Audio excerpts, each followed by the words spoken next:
وكان في استقباله رئيس الحكومة الأخ أحمد بن بلة وأعضاء الحكومة ونواب التأسيسي. وكانت فرقة من الجيش الوطني الشعبي تردد التحيات العسكرية.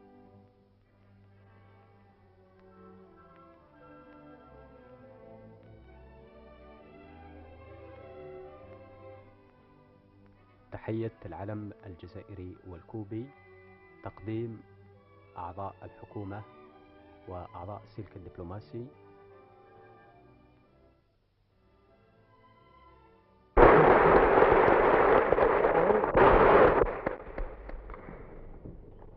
Chers frères de la République algérienne démocratique et populaire, je dois vous confesser que j'ai beaucoup hésité avant d'accepter de paraître devant vous à l'occasion d'un événement comme celui-ci.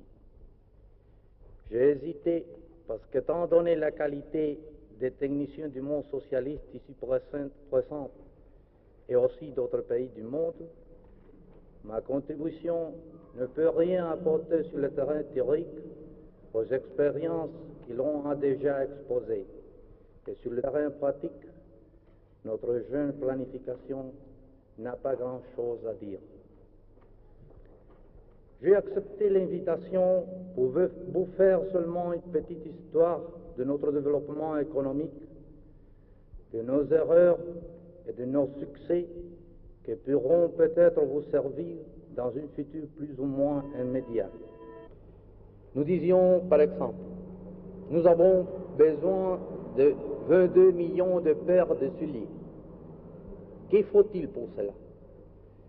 1 million de pots, tant d'ouvriers, tel rythme de production dans nos tanneries, tant de matières premières importées et tout ce qui s'ensuit.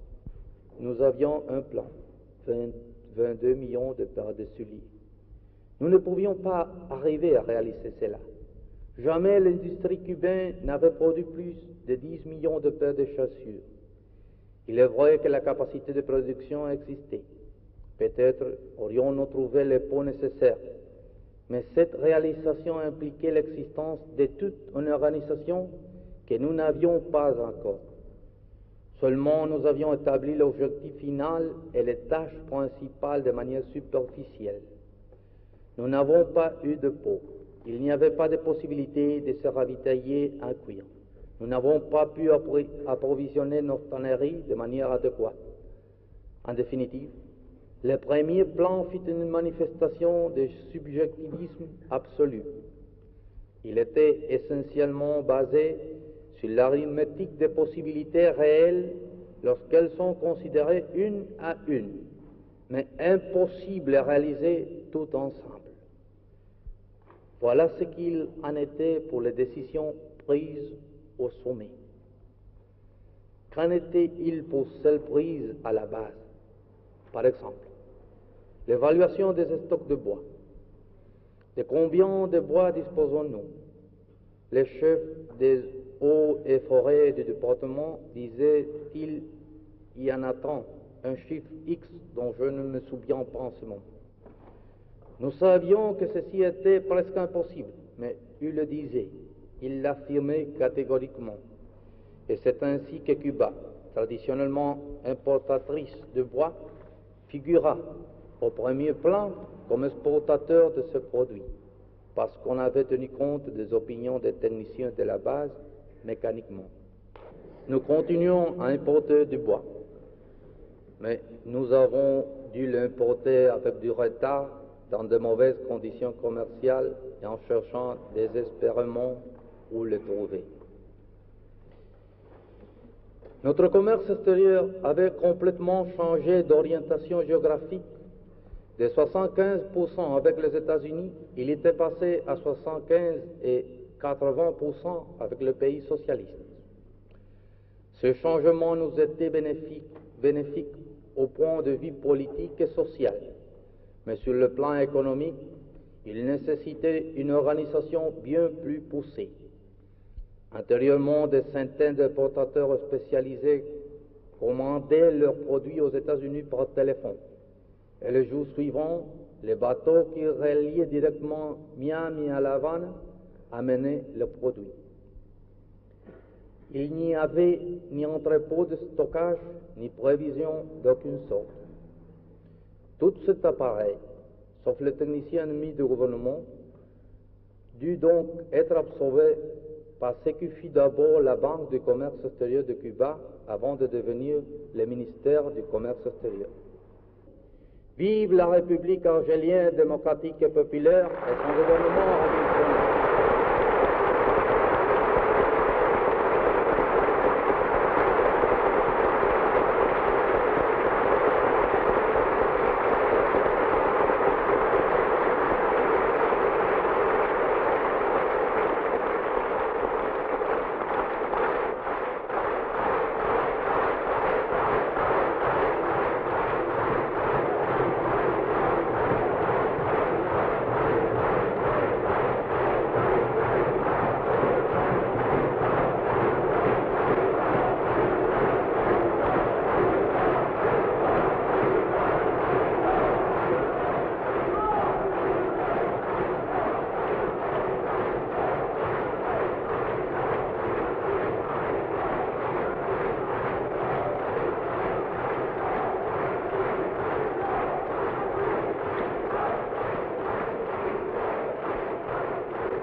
Vive l'armée nationale populaire.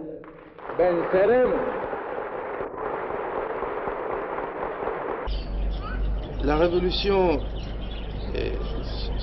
serait trop long d'expliquer tout. Et même d'expliquer tous les points de contact avec la révolution algérienne, je pense qu'il serait un peu long, un peu difficile, un peu lourd. Je pense que la principale, la chose où nous devions mettre l'accent, c'est que la base, le fond social